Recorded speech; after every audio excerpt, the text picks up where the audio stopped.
শরৎ এসে গেছে, তাই শরৎ তোমায় জানাই সাদর সম্ভাষণ। আর এই শরতেই হয় আগমনীর অকাল আগমন। অর্থাৎ শরৎ মানেই আমরা জানি আগমনী মানে মা দুর্গার অকাল বোধন। আর এই অকালে শীতের খেজুর গুড় দিয়ে আমি করলাম পাটিসাপটার উদ্ভাবন, তবে তার সঙ্গে ছিল শরতের তালের মিশ্রণ। ব্যাপারটা হয়েছে এইরকম, এবার কৃষ্ণ জন্মাষ্টমীতে বাড়িতে তাল নারকেলের ভোগ প্রসাদ দেওয়ার পর বেঁচে গিয়েছিল একটি তাল আর তার সঙ্গে কিছুটা নারকেল কুড়ানো, আর ঘরে ছিল শাশুড়ি মায়ের সংরক্ষণ করে রাখা শীতের খেজুর গুড়। তাই এই সব দিয়ে অকালেই বানিয়ে নিলাম আমি তাল পাটিসাপটা। তার জন্য তালটা আমি চালনিতে ছেঁকে ক্লথটা বের করে নিয়েছি। এবার 1 কাপ ক্লথ ওভেনে প্যানে দিয়ে 5 মিনিট মিডিয়াম ফ্লেমে ফুটিয়ে নিয়েছি। এতে করে কাঁচা তেলের গন্ধটা চলে গেছে।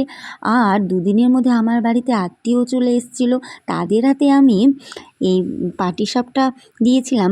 তাই এভাবে তালটা জাল করে নিলে কিন্তু পাটিসাপটাটা ঘরে কিছু দিন রেখেও খাওয়া যাবে।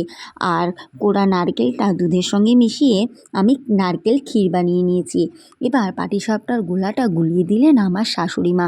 তার জন্য খেজুর গুড়টা প্রথমে ভেঙে গুঁড়ো করে নিয়ে 1 কাপ জলের সাথে খুব ভালো করে গুড় জল মিশিয়ে নিয়ে তাতে জাল করে রাখা তাল মিশিয়ে দিয়ে 1/2 কাপ চালের গুঁড়ো দিয়ে ভালো করে গুলিয়ে নিয়ে 1 কাপ ময়দা আবারও 1/2 কাপ জল দিয়ে একটু সময় নিয়ে খুব ভালো করে গোলাটা কিন্তু গুলিয়ে দিলেন।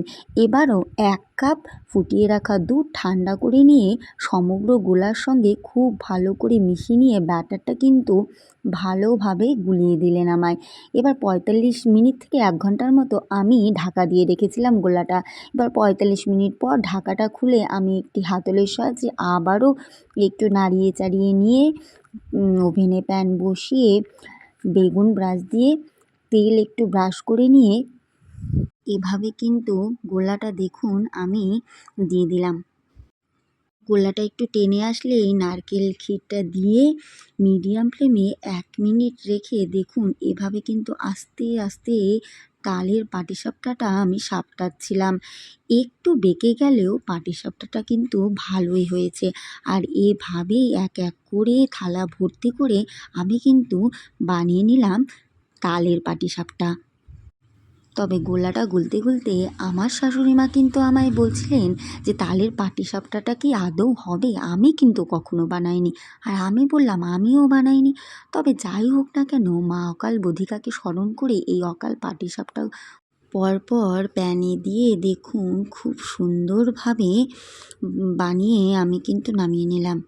এভাবে বানাতে বানাতে শেষের গোলাটা কিন্তু একেবারেই ছোট হয়েছিল, তবে ক্ষীরটা কিন্তু অনেকটাই বেশি ছিল। আর এই ছোট পাটিসাপটাটাই আমি একটু টেস্ট করে দেখেছিলাম, যা খেতে কিন্তু দারুণ হয়েছিল। আপনারা বাড়িতে না বানিয়ে খেলে কিন্তু বুঝতে পারবেন না। তাই বলবো অকালে একবার এভাবে তাল পাটিসাপটা বানিয়ে খান, গুড়ের বিকল্প চিনি দিয়েই খান। আর কেমন হয়েছে খেতে অবশ্যই কমেন্টে জানান। আর ভিডিওটা ভালো লাগলে লাইক শেয়ার সাবস্ক্রাইব করতে ভুলবেন না। তাই কথা হবে নতুন ভিডিওতে। টাটা।